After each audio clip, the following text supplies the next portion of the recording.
Assalamualaikum warahmatullahi wabarakatuh. Kita lanjutkan lagi materinya mengenai mata kuliah STEM Bakar. Sekarang kita bahas di fuzzy logic, yaitu satu metode namanya metode Mamdani. Nah, metode ini harus lebih fokus ya, karena di sini melibatkan proses matematika yang cukup kompleks dalam proses metode Mamdani ini. Jadi saya review kembali. Kemarin kita sudah bahas tentang metode Sakamoto, di mana dalam metode Sakamoto kita melakukan perhitungan dengan namanya rata-rata terbobot, ya, di mana ada nilai bobotnya, ya, dan nilai rata-ratanya, ya. Bobot di sini yaitu alfa predikatnya dan rata-ratanya itu nilai Z1.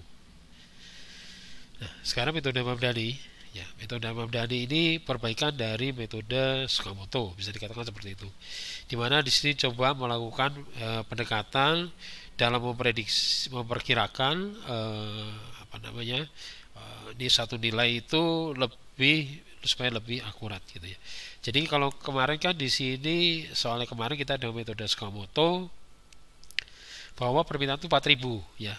Berapa saya harus produksi dengan permintaan 4000 itu. Nah, di metode Sakamoto kemarin kita mendapatkan nilai 4983. Nah, apakah nilai ini sebenarnya nilai yang paling tepat? Sebenarnya juga menjadi satu hal yang relatif ya.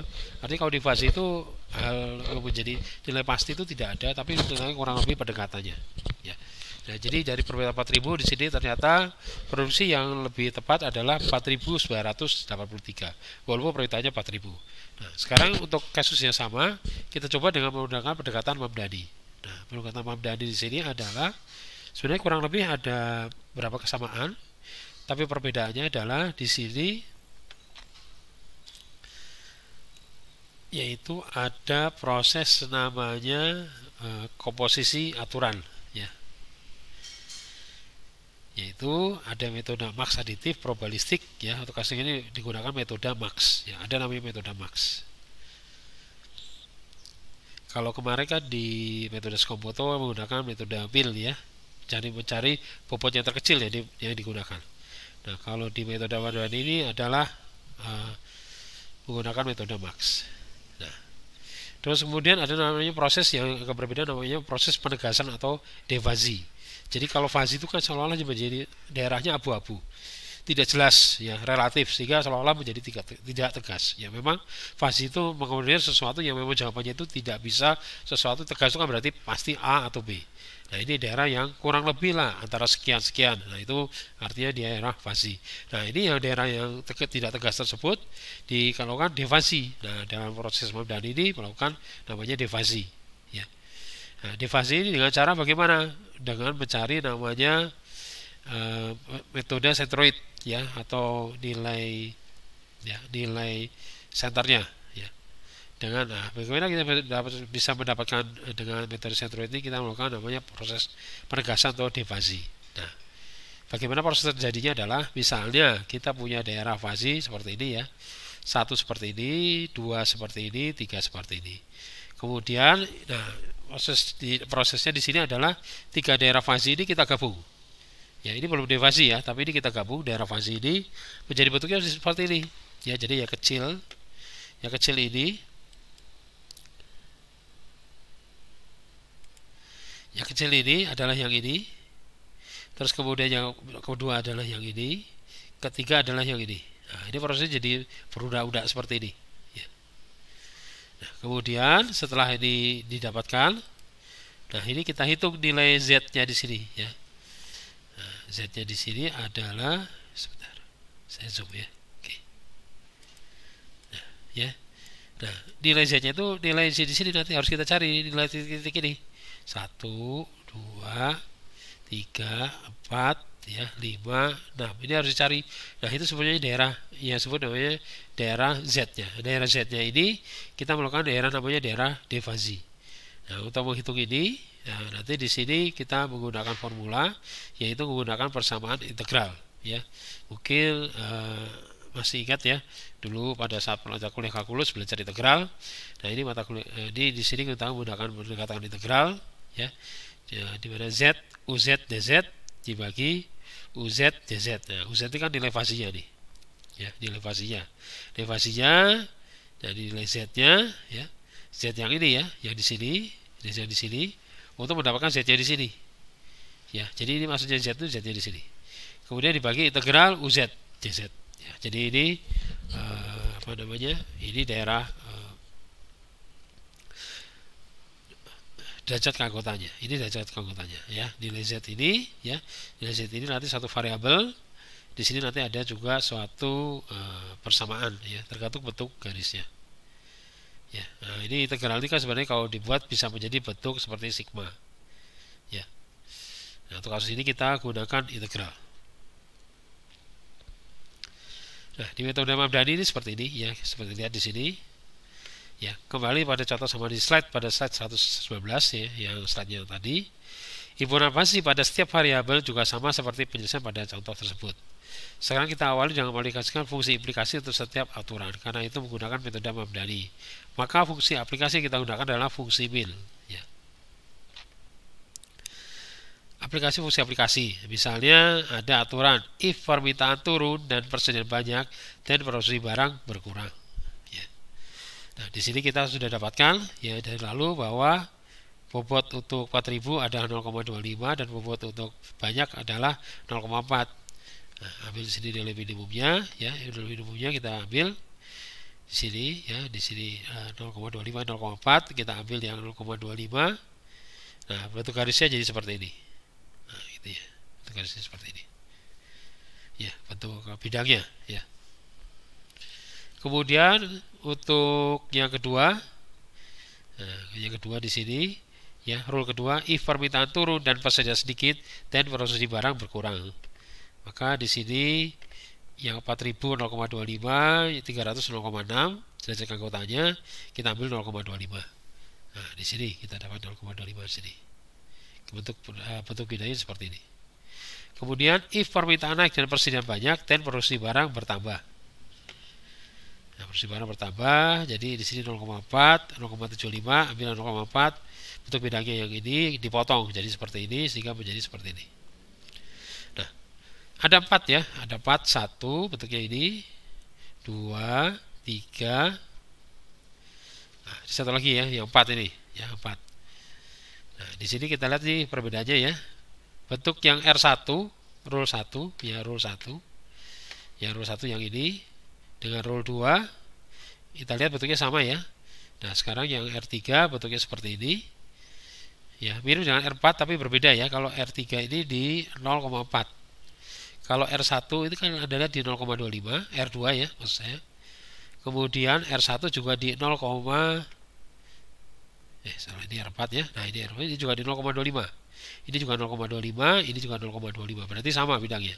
Kalau yang ini 0,4 sedangkan ini 0,6. Nah, berarti ini berbeda. Kayak ini kita gabung, nah gambarnya menjadi seperti ini. Ya, 0,25 tadi dua bidang ini. Dua bidang ini kalau digabung ya, R1 dan R2. R1 dan R2 digabung. Bentuknya jadi seperti ini, dimasuk ke A1. Kemudian berikutnya naik yang gabung yang ini, ya di titiknya di 0,4. Nah, ini kan dari 0,25, berarti 0,4 kan di sini. Nah, tapi Anda lihat di sini, ini bentuk bidangnya kan sama ya, cuma bedanya lebih tinggi. Berarti ini tetap naik sampai 0,6. Terus datar. Nah, kita lihat ada dapat 3 bidang yaitu A1, A2 dan A3. Nah, 1, A2, A3 dengan dasar ketentuan 0,25 sampai detiknya 0,6. Nah, sekarang kita cari nilai A1 dan A2-nya. Nah, di sini untuk cari A1, A2 kita tinggal tuliskan di sini A1 min 2000 dibagi 5000. Ya. Nah, ini persamaan dari mana? Ini persamaan dari ya bidang untuk yang A1.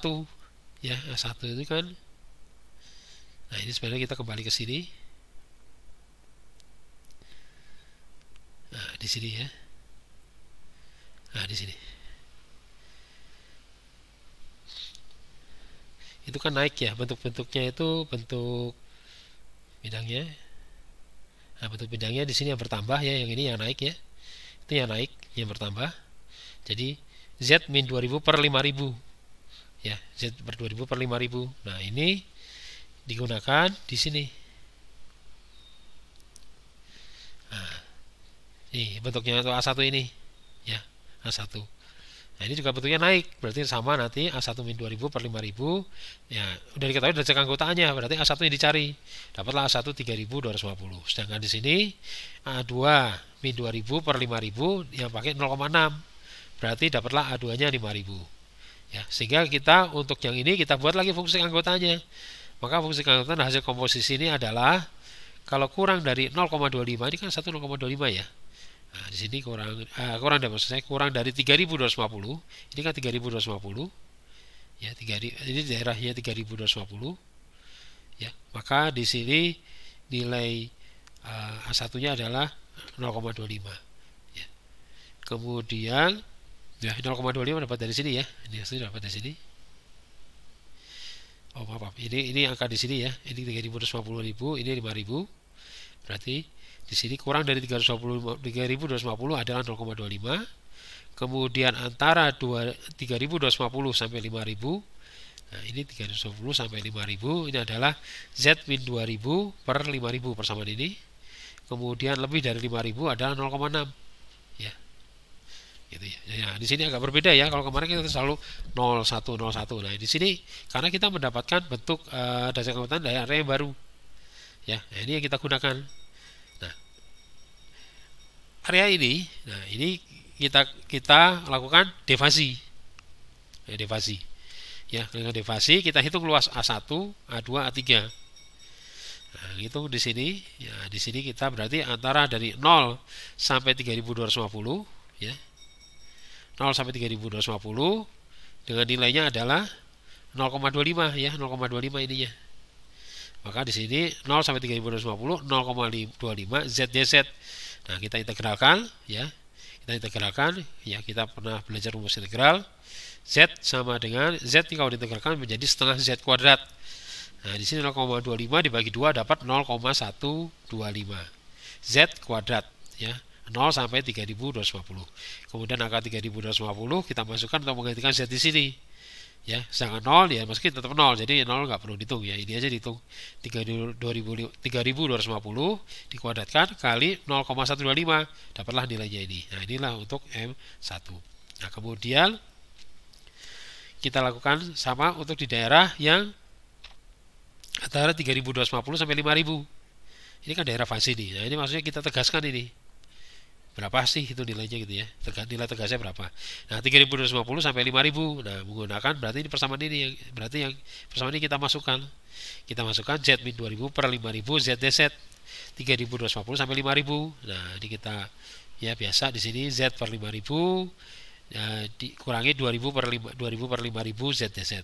Kemudian setelah diintegrasi ya dapat seperti ini 0,00002 Z kuadrat kurangin 2000 dibagi 5000 0,4 Z dz. Nah, di sini kita integralkan. Jadi kan Z kuadrat berarti kalau Z kuadrat berarti tambah 1 bawah tambah 1 maka menjadi sepertiga 0,002 Z maka 3. Nah, 0,002 dibagi 3 dapatlah nilainya sekian 0,00067 Z maka 3. Ya, dikurangi di sini Z berarti dibagi 2. Berarti dapat 0,2 dibagi 2 0,4 dibagi 2 dapat 0,2 Z kuadrat.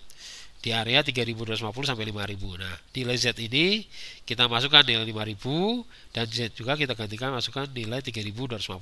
Dapatlah hasilnya sekian. Ya, 3187515,625. Kemudian kita hitung ini yang M, ini yang 2, ya. Sekarang kita hitung yang ketiga. Ya, yang ketiga ini luas daerah ketiga. Nah, luas daerah ketiga 5000 7000 0,6 Z dz. Nah, kita dapatkan di sini 0,3 Z kuadrat ya, 0,3 karena 0,6-nya dibagi 2. Ya, ini kan setengah Z kuadrat hasilnya ya. Setengah kali 0,6 dapat 0,3 Z kuadrat 7000 sama 5000. Kita masukkan Z-nya 7000 dan Z-nya masukin 5000 ya. Nah, jadi 0,3 Z 7000 kuadrat dikurangi 0,3 5000 Z kuadrat. Dapatlah nilai 720.000. Betul ya? 710. Oh, salah. 7.200.000 ya. Nah, kemudian sudah dapat nilainya, maka di sini kita hitung luas setiap daerahnya, yaitu pertama 3250 dikali 0,25 sama dengan 81,25. Kemudian luas daerah yang aduannya dihitung 0,25 tambah 0,6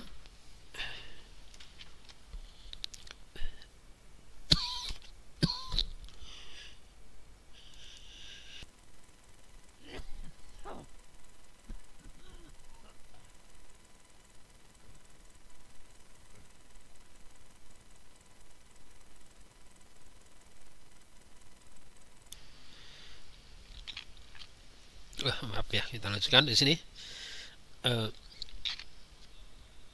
Kita dapat 3250 kali 0,25 ya. Jadi luas daerah ini 3250 kali 0,25.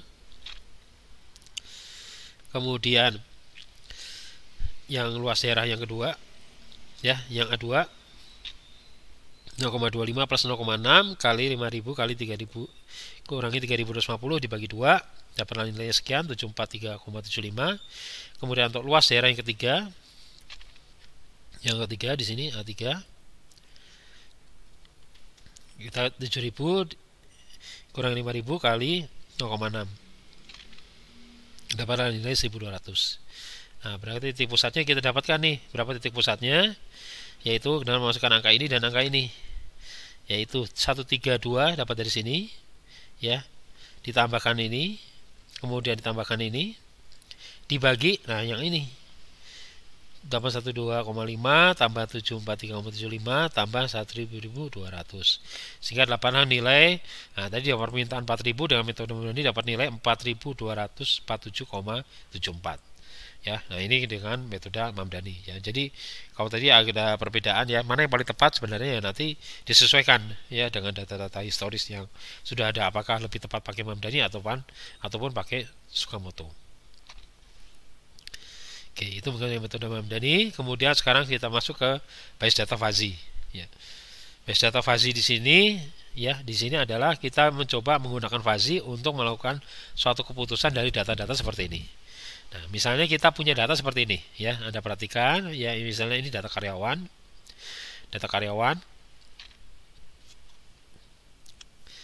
Namanya di sini ada namanya Lia ya, Iwan dan seterusnya. Ini tanggal lahirnya, kemudian ini tahun masuknya, kemudian ini gajinya.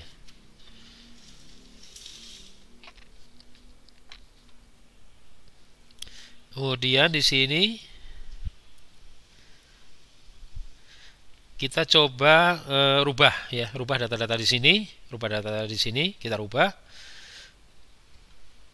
Di mana tanggal ini kita ganti jadi umur ya. Nah, kan bisa dihitung ya, dari tahun sekarang dikurangi tanggal lahir, maka dapat umurnya nih. Nah, kita dapat umurnya. Kemudian ini kan tadi ada tahun masuk, kita ingin tampilkan masa kerjanya.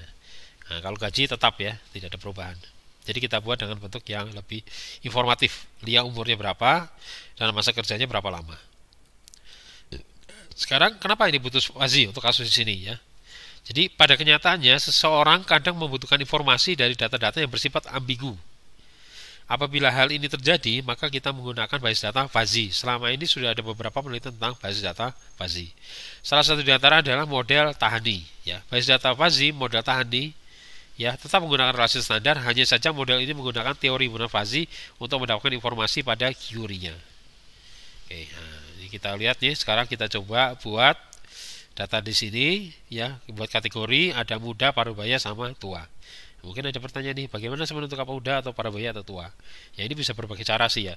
Kita bisa berbagai, misalnya secara normatifnya saja, yang disebut muda itu umur berapa sih sampai umur berapa, atau kita melakukan kuesioner gitu ya.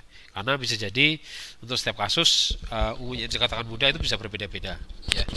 Contoh kalau untuk pembalap mobil, mungkin yang dikatakan muda di bawah umur 30. Kalau di atas umur 30, ya sudah tidak dikatakan muda lagi. Tapi kalau di perusahaan justru 30 itu lagi produktifnya bagus gitu ya. 30 sampai 50 produktifnya bagus ya. Tapi kalau di bawah 30 masih sangat muda sekali ya. Tapi muda juga gitu ya. Kemudian kita buat sini muda, parubaya, sama tua. Nah, di sini Anda lihat ya bahwa pembuatan bentuk garis ini tidak harus selalu simetris ya. Ini bisa saja tidak simetris. Ya. Jadi misalnya kita buat seperti ini. Muda, dia anggota penuh sampai umur 30, kemudian turun terus sampai 40. Nah, jadi di sini misalnya di perusahaan ini, kalau udah 40 nggak bisa kategori muda lagi. Nah, maka di sini titiknya 40. Nah, kemudian parubaya, parubaya disebut anggota penuh parubaya adalah umur 45, maka di sini titik 45.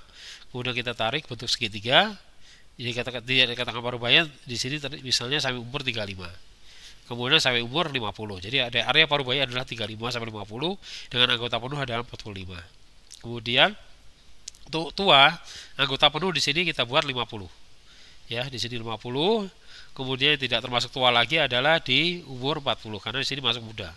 Artinya kalau ini dibuat lebih kurang dari 40 berarti nanti ada daerah yang tua dan muda bertabrakan. Maksudnya penengahnya tua dan muda ini ada parubaya. Ya, jadi tua sama muda suatu hal yang berbeda.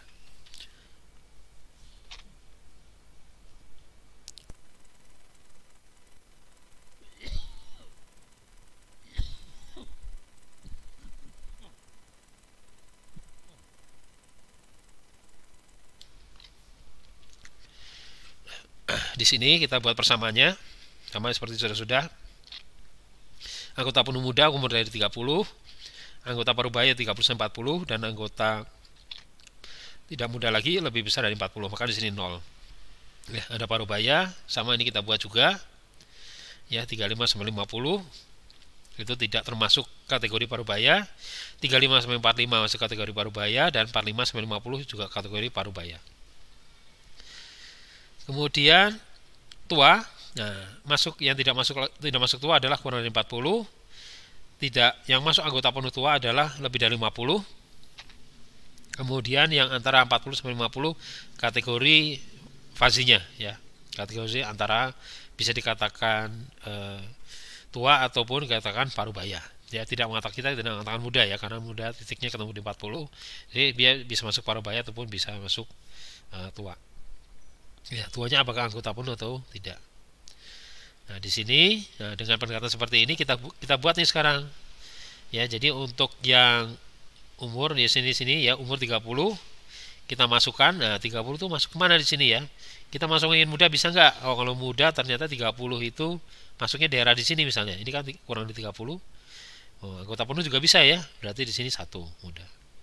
Parubaya kita lihat sini parubaya ternyata di sini tidak termasuk ya, kurang dari 35, maka di sini nilainya 0.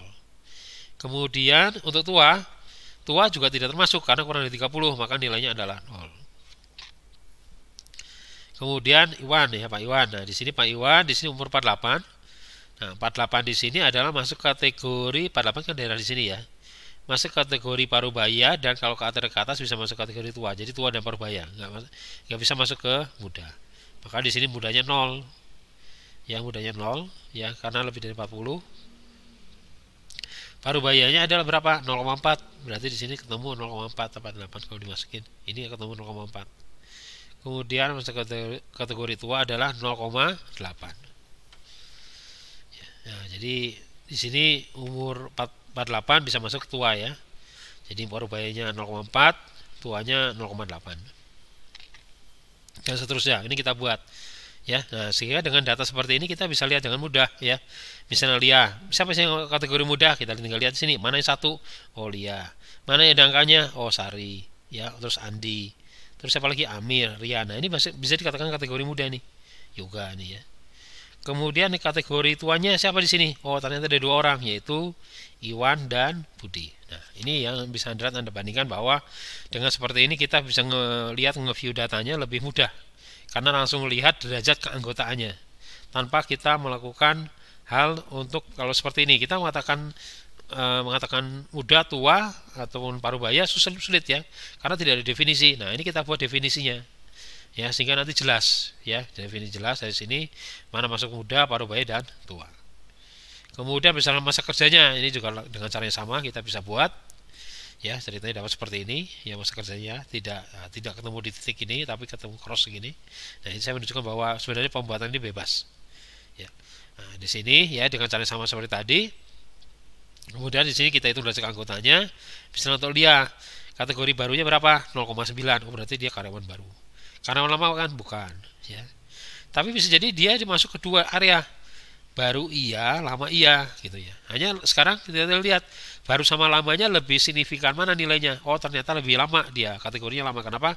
Karena barunya ini hampir 0,1, sedangkan lamanya 0,2. Nah, gitu ya. Karena ini nilainya ini lebih besar, kita bisa lebih definisikan, oh, Sari sebenarnya lebih kategori karyawan lama. Ya, terus kemudian kalau ini kan jelas tegas ya. Nah, ini Budi sama Amir, ini karena dua area ini masuk. Nah, tinggal kita memutuskan nih, dia masuk lama atau masukin baru, ya. Mana yang lebih dekat ke satu? Nah, tentunya kalau Budi lebih dekat ke satunya yang baru. Kemudian Amir lebih dekat satunya kemana? Nah, ini sebenarnya hampir sama ya, 0,2 0,2. Ya, ini kalau gini berarti ya tergantung kebijakan aja. Mau dikasih kategori baru atau kategori lama. Nah, itu. Artinya di sini ada sebut daerah ambigu itu seperti ini. Ini kan daerah ambigu nih. Ya, ini daerah yang dua area itu masuk, yaitu berarti ambigu, yang tidak jelas. Kalau ini kan tegas ya, ini tegas satu, ini tegas juga ya. Nah, ini juga nggak tegas, ini tegas, ini juga tegas ya. Jadi artinya tidak mungkin masuk lama, tapi beberapa karyawan masuk ke dua area ini ya. Nah, ini dengan fase ini kita bisa memfasilitasi untuk bisa meviewkan sehingga lebih bisa apa namanya, lebih bisa akurat ya, prediksi apakah dimasuk baru atau lama. Kita lihat mana angka yang lebih besar berdasarkan gaji. Nah, ini juga tadi kita kategori gaji rendah, sedang, sama tinggi. Nah, setelah sama dilakukan seperti ini, kita buat bentuk ininya, fungsi aktif fungsinya di sini, fungsinya kita bentuk. Nah, sekarang fungsi ini kita masukkan ke angka-angka di sini sehingga dapat seperti ini. Nah, sekarang kita bisa lihat nih, mana karyawan yang masuk kategori bisa dua di daerah yang tidak abu-abu, yaitu siapa? Lia, kemudian Iwan, kalau ini tegas ya, Andi, kemudian Rian. Nah, yang lainnya tegas ya, berarti ini yang daerah yang tidak daerah ambigu nih. Nah, kita tinggal lihat dia lebih dekatnya kemana, seperti Iwan. Oh, lebih dekatnya gajinya udah sedang. Kemudian untuk Andi, oh, lebih dekatnya masuk sedang, ya. Kemudian Budi, masuk kategorinya ini udah jelas ya, masuk sedang. Kemudian Rian, nah, Rian ini masuk ke dua daerah 0,5 0,25. Nah, itu ya. Ya, ini disebut namanya, ini disebut daerah-daerah ya, disebut daerah-daerah ambigu. Nah, dengan fase ini kita bisa mudah-mudah melihat daerah-daerah yang ambigu. Oke, nah sekarang kelanjutannya di sini. Misalnya kita ingin menselect berdasarkan dua data. Kalau tadi kan dua fungsi, ini kan satu fungsi ya, gaji, masa kerja, umur. Sekarang kita mau gabungkan, misalnya apa? Masih muda tapi gaji tinggi. Siapa saja karyawannya masih muda gaji tinggi? Nah, dari dua area ini digabung, umur muda dan gaji tinggi. Kita tinggal ya masukin daftar anggotanya. Ternyata yang masuk umur muda ya dan gaji tinggi adalah ini datanya di sini ya. Jadi yang ini nggak masuk ini. Yang masuk adalah ini. Ya, nah ini dua ini ya. Muda gaji tinggi ini. Yang ini nggak masuk ya. Nah, di sini muda dan gaji tinggi ini. Nah ini dari sini nanti kita tinggal ambil kebijakan mau seperti apa untuk yang muda dan gaji tinggi. Kemudian untuk misalnya karyawan masih muda yang memiliki gaji yang tinggi. Nah, tapi di sini atau, jadi kalau di sini dan dua-duanya harus terpenuhi. Kalau di sini atau ya salah satu. Nah, kalau salah satu ternyata kita lihat hampir semua ya muda dan gaji tinggi ya. Oh, di sini nggak ada, di satu yang ini ya, yang ini. Nah, yang ini juga tegas dia di sini muda tidak, tinggi tidak ya. Nah, di sini kita lihat yang di sini nilainya adalah ada nilainya. Nah, tapi daerah ambigu. Ya, maka kita bisa buat misalnya Amir. Ya, Kiki nggak kita ambil karena di sini ternyata Kiki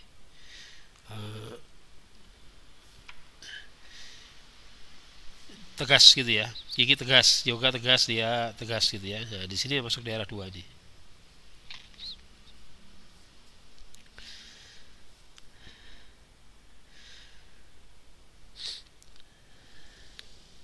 Oh iya, ini ya. Nah, ini juga diperhatikan. Ini sebenarnya N. Kalau N itu kalau 1 0 berarti dia 0 ya kalau N. Kalau OR 1 dan 0 1. Jadi bisa masuk kategori gaji muda dan atau tinggi. Ya, berarti ini masuk, berarti tinggal yang nggak masuk ini. Ya, yang nggak masuk ini bawah. Kemudian bisa juga melihat berdasarkan muda dan masa kerja. Nah, siapa saja karyawan muda dan masa kerja? Ternyata ada 2 orang. Ya, dan berarti dua-duanya harus terpenuhi ya. Nah, berarti diambil yang nilai minimumnya. Kemudian gaji karyawan yang parubaya, gajinya sedang dan masa kerja lama. Nah, ini 3 kategori. Dari 3 kategori ini kita masukkan ya, sedang, lama, parubaya. Nah, kita dapat angka ini di sini. Oh, ternyata ini loh karyawan yang masuk misalnya muda, sedang dan masa kerjanya sudah lama. Nah, ini siapa yang masa kerja paling lama? Ternyata yang atas nih. 0,7. Berarti dia masa kerjanya harus lebih singkat. Ya, kalau kemudian yang bawah sampai paling bawah, berarti dia masa kerjanya lebih lama.